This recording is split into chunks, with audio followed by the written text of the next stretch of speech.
Nobody ever, in the entire history of the Roman process of crucifixion, no one ever survived a full Roman crucifixion.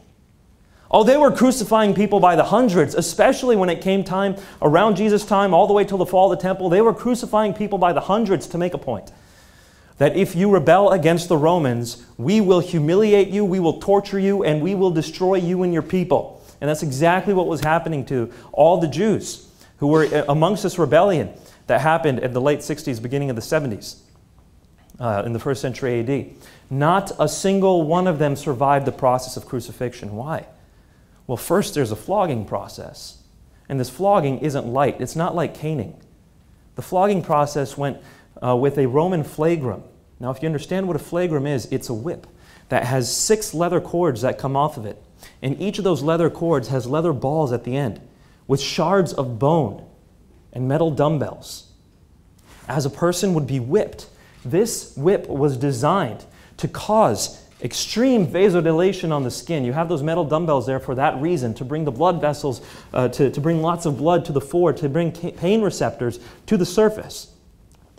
And then those bones, those shards of bones would latch into the skin and rip it off, so you would bleed more blood than you otherwise would. That's how this whip was designed. Oh, this whole process of crucifixion was designed to be as painful, as torturous as possible. Cicero, I believe it was Cicero, who said that let no Roman citizen even think or hear the word crucifixion. And Roman citizens were not allowed to be crucified. This was reserved for the most treacherous criminals. Not a common criminal, the worst criminal. It was also said that arteries and veins were laid bare during the process of the crucifixion. Of the flogging. That people's intestines often fell out because their abdominal wall was ripped open. This was horrific, and people often died during the flogging process. It's called the pre-death for that very reason. And in the case of Jesus, we know that something happened. According to the Gospel of John, Jesus was flogged more than normal because Pilate wanted to bring Jesus back in front of the crowd and say, look, we've flogged him. Do you still want to crucify him? We've punished him. And they say, no, crucify him. It would stand to reason that he flogged him more than they thought they would in order for him to say, okay, let's go ahead and release him. But they said, no, let's crucify him. Let's move on for just a moment. This process of flogging would often leave someone devoid of skin. Their skin would be falling off in ribbons. As they're carrying the cross, they're not carrying it with a loincloth on, with skin on their body. No, their skin's hanging off in tatters. And they're naked, made to parade through a group of people. And once they're finally nailed on the cross, they're nailed through the interosseous space here between the radius and the ulna. It's because that is where the force of the weight could be held. If someone was nailed through the hands would just rip and someone would die that way.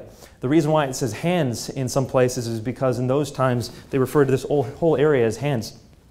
They're nailed through here, right through the median nerve, the major sensory motor nerve of the hand. If you are nailed through that place, you immediately lose all use and sensation of your hand. Then you're nailed through your feet.